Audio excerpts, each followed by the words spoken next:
बिस्मिल्लाहिर्रहमानिर्रहीम। मैं हूं कैसर और आप देख रहे हैं MQ टेक। तमाम नए आने वालों को मेरे चैनल पर खुशामदीद। हमारी पिछली वीडियो में हमने देखा था कि अगर आपने अपने वेब पेज का बैकग्राउंड कलर चेंज करना है तो वो आप कैसे करेंगे। तो उसके लिए हमने BG कलर का एट्रीब्यूट यूज़ किया था अपने बैकग्राउंड कलर को चेंज करने के लिए, ठीक है। और उसमें हमने देखा था कि अगर हमने टेक्स्ट कलर चेंज करना हो तो टेक्स्ट का कलर हम कैसे चेंज करते थे, तो वो भी देखा था। आज की इस वीडियो में हम देखेंगे कि अगर हमने बैकग्राउंड में अपने वेब पेज के बैकग्राउंड में किसी इमेज को एज ए बैकग्राउंड यूज़ करना हो, ठीक है। हमने पिछली वीडियो में जैसे बैकग्राउंड का कलर चेंज किया था, वाइट था बाय डिफ़ॉल्ट, तो हमने रेड, ग्रीन, ब्लू, साइन कोई भी जो है वो हमने कलर रखना है अपने बैकग्राउंड का, अपने वेब पेज के बैकग्राउंड का, तो हम BG कलर के एट्रीब्यूट से हम इसको कलर को चेंज कर सकते थे। अच्छा, अब हमने कलर की बजाय किसी इमेज को बैकग्राउंड के तौर पे रखना है, तो वो हम कैसे करेंगे, आज की वीडियो में हम वो देखेंगे। तो उसमें सबसे पहले हमारे पास किसी इमेज का होना ज़रूरी है। मेरे पास ये दो इमेजेस पड़ी हैं, एक मेटा डाटा के नाम से और दूसरी PIC पिक के नाम से, ठीक है। ये दोनों पिक्चर मेरे पास, ये देखें, आपको यहाँ पे फ़ाइल टाइप नज़र आ रहा होगा, JPG टाइप की फ़ाइल है, ठीक है। तो मैं अपना सबसे पहले जो है वो कोड एडिटर ओपन कर लेता हूँ। अब देखें मेरे पास जो है, जो बैकग्राउंड इमेज जो हम लगाएंगे उसके लिए एट्रीब्यूट यूज़ होता है। How to add image in background using HTML। तो इसमें हमारे पास यूज़ होता है बैकग्राउंड का एट्रीब्यूट, ठीक है।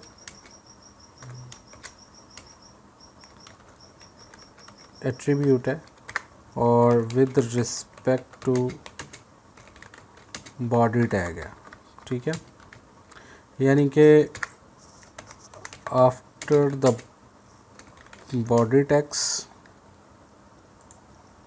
ठीक है, टैग की स्पेलिंग जो है वो मैंने गलत लिख दिए थे, ठीक है। After the body tags and before the greater than sign, ठीक है। मैं आपको ये दिखाता हूँ। ये इसका मतलब ये था, जो ये वाली जो मैंने बात लिखी है, ये वाली कि with respect to body tag का क्या मतलब है कि ये वाला जो हम लिखेंगे एट्रीब्यूट बैकग्राउंड का, ये हम लिखेंगे इस टैग के अंदर लिखेंगे, ठीक है, इस बॉडी टैग्स के बाद और इस ग्रेटर देन साइन के से पहले। मैं यहाँ पे लिखता हूँ बैकग्राउंड का एट्रीब्यूट लिखता हूँ, ठीक है, इक्वल टू, इसमें कोई वैल्यू देता हूँ। अच्छा, वैल्यू में अब मैं देखें, मैं जाहिर सी बात है कोई इमेज दूंगा, तो मैंने आपको जैसे दिखाया था, मेरे पास दो इमेजेस मौजूद हैं, एक मेटा डाटा के नाम से, एक पिक्चर के नाम से, ठीक है। मैं सब पहले ये पिक्चर वाली जो इमेज है इसको यूज़ करता हूँ, PIC डॉट।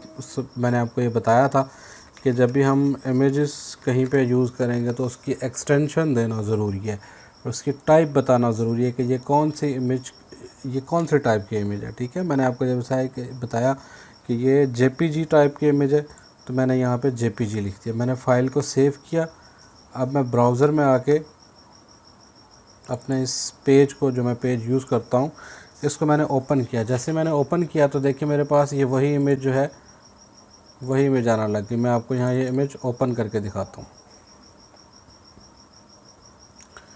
ये देखें जी, ये मेरे पास एक पासपोर्ट साइज़ इमेज थी, ठीक है। ये इमेज देखें मेरे पास इस यहाँ पे एज ए बैकग्राउंड लग गई है। आप देखें मेरे पास ये इमेज जो है वो एक्सिस और वाई एक्सिस दोनों पे रिपीट हो रही है, ठीक है। क्यों? क्योंकि इमेज का साइज़ छोटा था और इसमें ये पूरे पेज पे जो है वो इम्प्लीमेंट हुई है ये इमेज, तो ये इसलिए बार बार रिपीट हो रही है। अच्छा, अगर आप ये चाहते हैं कि ये आपकी इमेज रिपीट ना हो, तो उसके लिए क्या होता है, उसके लिए CSS जो है वो यूज़ होती है, कैस्केडिंग स्टाइल शीट।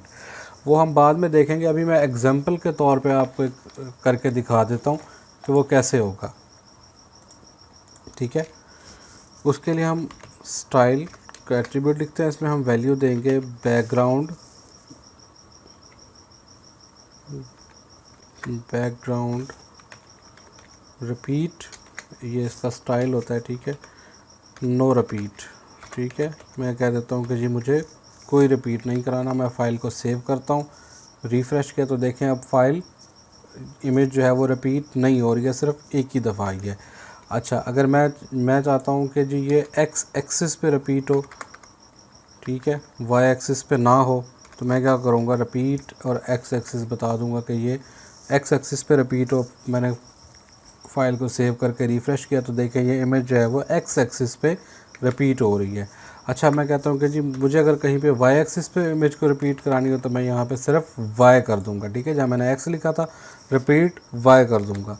तो ये इमेज जो है वो हमारी देखें अब पूरे हमारे पेज पे वाई एक्सिस पे रिपीट हो रही है, ठीक है। अब ये देखें मैं पेज की जो है साइज़ वो कम कर रहा हूँ तो बार बार रिपीट हो रही है, ठीक है। मैं इसको अपना,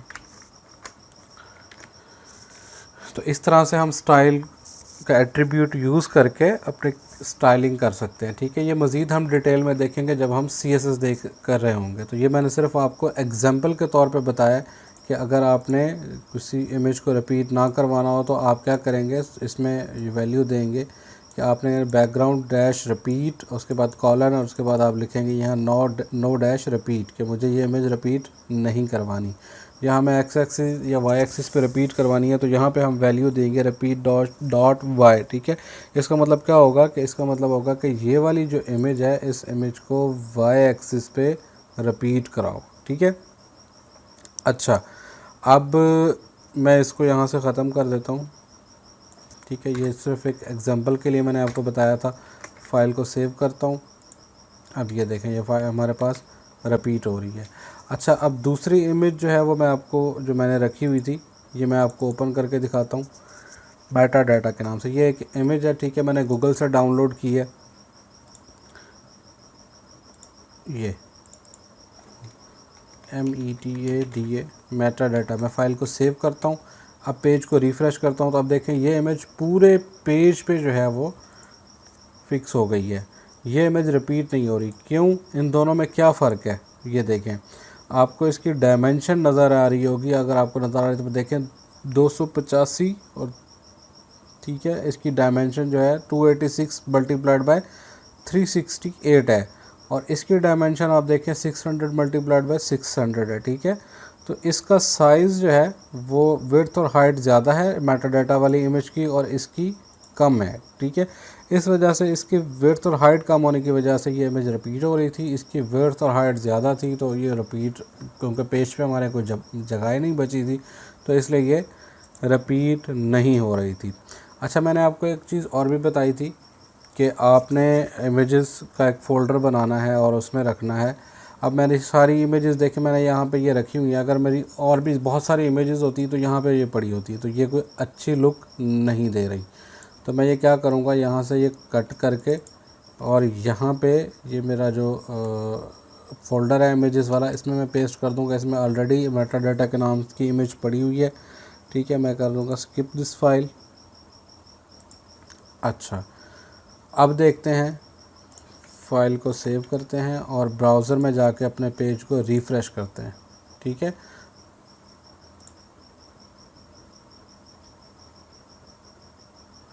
अच्छा, ये हुआ यूँ है कि हमारी ये वाली इमेज यहाँ पे मौजूद है। मैं यहाँ से इसको डिलीट कर देता हूँ।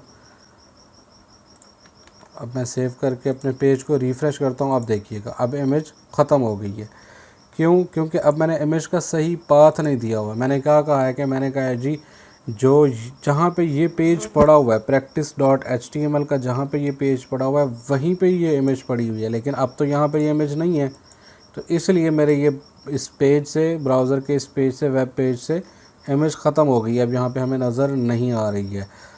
तो जब भी हम किसी कोई इमेज लगाएंगे कहीं पे तो उसका सही पाथ देना भी ज़रूरी है। तो मैं अब यहाँ पे से बताऊँगा कि इमेजेस का फ़ोल्डर है, उस फ़ोल्डर में जाओ, उस फ़ोल्डर में मेटा डाटा डॉट JPG के नाम की इमेज है, उस इमेज को बैकग्राउंड के तौर पे इम्प्लीमेंट कर दो। अब मैं इस पेज को रिफ़्रेश करता हूँ तो देखें ये वही इमेज हमारे पास यहाँ इम्प्लीमेंट हो गई है। अगर मैं यहाँ पे पिक इस इमेज को इम्प्लीमेंट करता हूँ तो देखें ये इमेज इम्प्लीमेंट हो गई है। तो जब भी आप इमेजेस यूज़ करेंगे, कहीं इमेज आपने लगानी हो, तो उसके लिए आपको इमेज का सही पाथ देना होगा। अगर इस इमेजेस के फ़ोल्डर के अंदर कोई और फ़ोल्डर होता तो मुझे बताना होता कि इस फ़ोल्डर के अंदर कोई और फ़ोल्डर है, ठीक है। मिसाल के तौर पे मैं इस इमेजेस के फ़ोल्डर के अंदर अलग अलग आइकन का फ़ोल्डर बना देता, बैकग्राउंड का फ़ोल्डर बना देता, या इस तरह की और चीज़ें मैं मुख्तलिफ़ चीज़ें बहुत सारी मैं यूज़ कर रहा हूँ इमेजेस, तो मुझे बताना पड़ता है कि इमेजेस के फ़ोल्डर के अंदर बैकग्राउंड का फ़ोल्डर है, उसके अंदर इमेजेस रखी, ये इमेज रखी हुई है, इस इमेज को आपने यहाँ डिस्प्ले करना है। तो इस वीडियो में हमने सीखा कि अगर हमने अपने वेब पेज पे बैकग्राउंड पे इमेज को इम्प्लीमेंट करना हो तो कैसे करेंगे, ठीक है। उसके लिए हम सिर्फ एक बैकग्राउंड का एट्रीब्यूट यूज़ करते हैं, ठीक है, बॉडी के टैग के अंदर, और इमेज का नाम और उसका पाथ बताते हैं, ठीक है, कि कहाँ पे ये इमेज रखी हुई है और इस इमेज का नाम क्या है, इस इमेज की टाइप क्या है, ठीक है। अब तक के लिए इतना ही। अगली वीडियो में हम मज़ीद कुछ नया सीखेंगे। तब तक के लिए अल्लाह हाफिज़, अपना ख्याल रखिएगा।